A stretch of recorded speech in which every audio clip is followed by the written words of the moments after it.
कहने लगे शंकर भगवान पार्वती से कि हे पार्वती, तुमने जो मई के 87 वर्ष हमने तप किए हैं, तो तप किए तब तुम मिली प्रिय, और तुमने मेरे लिए 12 वर्ष तप किया, तो कितना कष्ट उठा के दोनों पति पत्नी आज मिले हैं।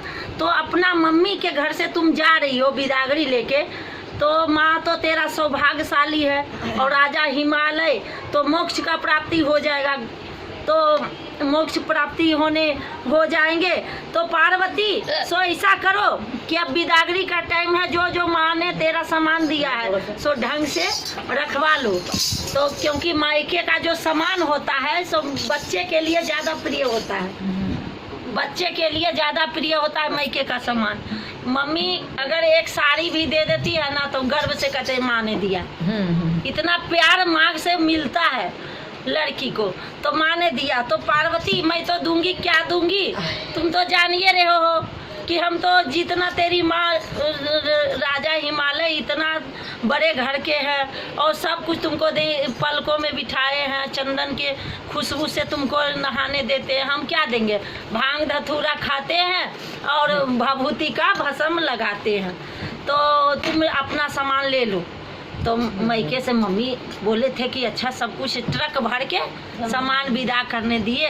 तब पार्वती ने कही कि भाई इतना सामान जा रहा है, हम तो खाली शंकर जी को देखे कि वो तो पर्वत पर रहते हैं झोपड़ी में, और इतना सामान रखाएगा कहाँ, इतना सामान मम्मी पापा दे रही है कहाँ रखाएगा, और सब कीमती सामान है।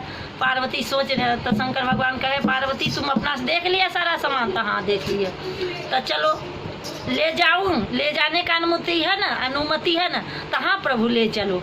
जब ले गए शंकर भगवान, तो नंदी के सवार होके पार्वती मैया गई, आगे आगे सामान पीछे पीछे आ रहा है। तो शंकर भगवान ने कही कि हे पार्वती तुम एक एक सामान देख लेना, ये नहीं कहना बिहान की शंकर भगवान ने मेरा सामान को खराब कर दिया, हमको बदनामी नहीं चाहिए, क्योंकि मायके का जो सामान आता है ना उस पर पत्नी का ज़्यादा ध्यान रहता है, ये मेरे मायके का है, ये मेरा मायके का है, ध्यान रहता है, चाहे पति कितना दे दे लेकिन मायके से संतुष्ट रहती है। तब कहने लगे कि देख लो सब में एक पर्ची लिख दो और रख दो बढ़िया संभाल के, क्या यहाँ भूतगण रहता है, क्या करने फेंक देगा, तुम फिर लड़ाई करोगे मेरे से। करने लगे शंकर भगवान बोले पार्वती से आग्रह करके। तो पार्वती ने कहे प्रभु अब रखने का व्यवस्था तो बताइए, यहाँ खाली पहाड़ दिखता है, झोपड़ी दिखता है, रखने का कहीं व्यवस्था नहीं है। तो कहने लगे ठीक है पार्वती मैं रखने का व्यवस्था देती हूँ, देखो वो सुरंग है, इतना बड़ा लंबा वो सुरंग है, देखो 4-5 सुरंग है, जिसमें जाओगे वो उसमें रख सकते हो, जिसमें रखना चाहते हो उसमें रखो। अब पार्वती ने एक सुरंग में घुसी रखने के लिए कि देख लेंगे कहाँ कहाँ क्या रखेगा। बना तो सुरंग अच्छा है, महल बढ़िया बना है, लेकिन सुरंग में बना है कि 6 महीना उनको घुसने में लगा। पार्वती को इतना बड़ा सुरंग है कि नहीं कहता है देवघर से यहाँ नीलकंठ, तो 6 महीना लगा सुरंग में घुसने में। तो कहने लगे घुसने निकलने में, तो पार्वती मैया जब निकले 6 महीना पर, तो शंकर भगवान तो अतरज हो गए। कहने लगे पार्वती मैया कहने लगी प्रभु मैं तो इतना बड़ा सुरंग है, मैं तो सोचती थी कि थोड़ा बहुत रखने का होगा जैसे मायके में, वैसे ये तो 6 महीना में हम निकले, और फिर 6 महीना में हमको वापस निकालने में लगेगा टाइम, कहीं सामान रख देंगे तो 6 महीना, तो हमारा साल भर ऐसे बीत जाएगा रखते उठाते, माँ का सामान क्या संभाल के रखेंगे, रखने उठाने में मेरा सारा बीत जाएगा समय, हम ये सामान नहीं रखेंगे, प्रभु इसको रिटर्न कर दो। भगवान का परीक्षा था कि देखते हैं कि पार्वती मायके से खुश है कि मेरे संतुष्ट है।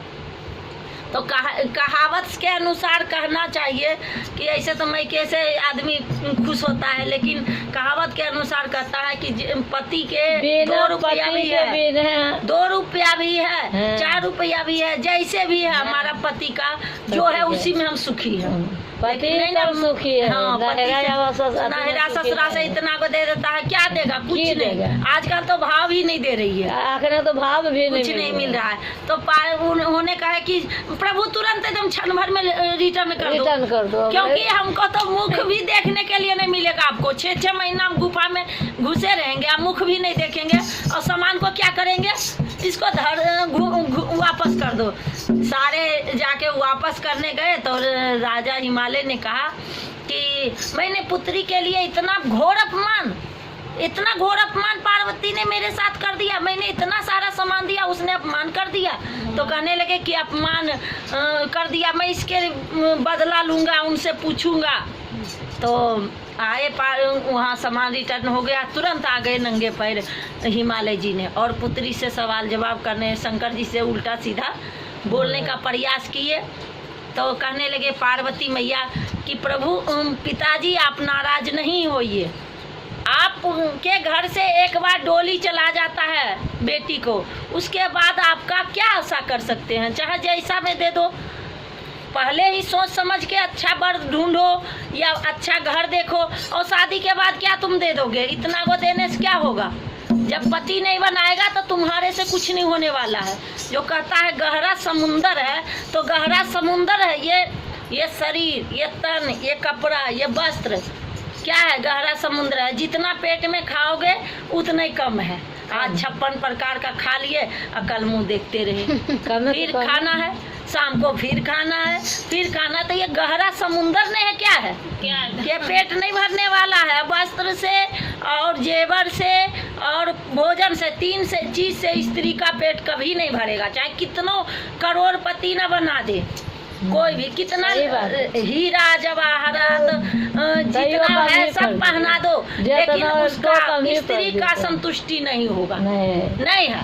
तब पर भी कहोगे कुछ नहीं है, मेरे पास कुछ नहीं है, कुछ नहीं है। तो ये 3 चीज का संतुष्टि करना चाहिए कि हमारा जैसा भी पति है, 1 रुपया लाया 1 रुपया हम खुश है, 2 रुपया लाया 2 ही रुपया हम खुश है, नहीं लाया तो जैसे रख रहा है वैसे रहेंगे। हर तरह से जिंदगी काटने के लिए संगना है। तो ये नहीं कि आज सुख आया तो मेरा पति खिला रहा है, पिला रहा है, अच्छा है, अब उसको दुख पड़ा तो हम मुख मोड़ ले, ये भी पत्नी का धर्म नहीं है। और ना पति का धर्म है कि अगर तकलीफ में मेरी पत्नी है तो उसको भी छोड़ दे, दुख सुख का साथी है।